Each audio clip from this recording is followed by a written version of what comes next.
ವಿಶ್ವವಿಖ್ಯಾತ ಬೇಲೂರಿನ ಶ್ರೀ ಚೆನ್ನಕೇಶವ ಸ್ವಾಮಿಯವರ ದಿವ್ಯ ಬ್ರಹ್ಮ ರಥೋತ್ಸವ ರಾಜ್ಯ, ಹೊರರಾಜ್ಯ ಹಾಗೂ ತಾಲೂಕಿನಾದ್ಯಂತ ಸಹಸ್ರಾರು ಸಂಖ್ಯೆಯಲ್ಲಿ ಆಗಮಿಸಿದ್ದ ಭಕ್ತಾದಿಗಳ ಸಮ್ಮುಖದಲ್ಲಿ ಅದ್ದೂರಿಯಾಗಿ ಜರುಗಿತು. ವಿಶ್ವವಿಖ್ಯಾತ ಬೇಲೂರು ಶ್ರೀ ಚೆನ್ನಕೇಶವ ಸ್ವಾಮಿಯವರ ರಥೋತ್ಸವವು ಸಡಗರ ಸಂಭ್ರಮದಿಂದ ಪ್ರಾರಂಭಗೊಂಡು ಇದೇ ಏಪ್ರಿಲ್ 10ರಂದು ನಡೆದ ದಿವ್ಯ ಚೆನ್ನಕೇಶವ ಸ್ವಾಮಿಯವರ ಜಾತ್ರಾ ಮಹೋತ್ಸವ ವಿಧಿವಿಧಾನಗಳೊಂದಿಗೆ ಪ್ರತಿ ವರ್ಷದಂತೆ ರಾತ್ರಿ ವೇಳೆ ಶ್ರೀಯವರ 10 ಉತ್ಸವಗಳು ಅದ್ದೂರಿಯಾಗಿ ಜರುಗಿದವು. ಇಂದು ಶ್ರೀ ಚೆನ್ನಕೇಶವ ಸ್ವಾಮಿಯವರ ದಿವ್ಯ ಬ್ರಹ್ಮ ರಥೋತ್ಸವ ಸಂಭ್ರಮ ಸಡಗರದಿಂದ ದೇವಾಲಯದಲ್ಲಿ ಬೆಳಗ್ಗೆಯಿಂದಲೇ ಹಲವು ಪೂಜಾ ವಿಧಿವಿಧಾನಗಳನ್ನು ಪೂರೈಸಿ ಶ್ರೀಯವರ ಉತ್ಸವ ಮೂರ್ತಿಯನ್ನು ಪುಷ್ಪಾಲಂಕಾರಗಳಿಂದ ಅಲಂಕೃತಗೊಳಿಸಿದ ಶ್ರೀ ಬ್ರಹ್ಮ ರಥದಲ್ಲಿ ತಂದು ಕೂರಿಸಲಾಯಿತು.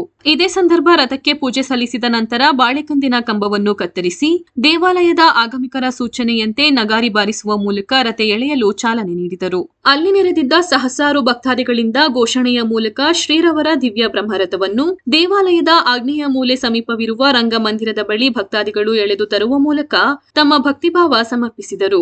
ಇದೇ ವೇಳೆ ನೆರೆದಿದ್ದ ಸಹಸ್ರಾರು ಭಕ್ತಾದಿಗಳು ಹಣ್ಣು ಜವನವನ್ನು ರಥಕ್ಕೆ ಎಸೆಯುವ ಮೂಲಕ ಭಕ್ತಿಗೆ ಪಾತ್ರರಾದರು.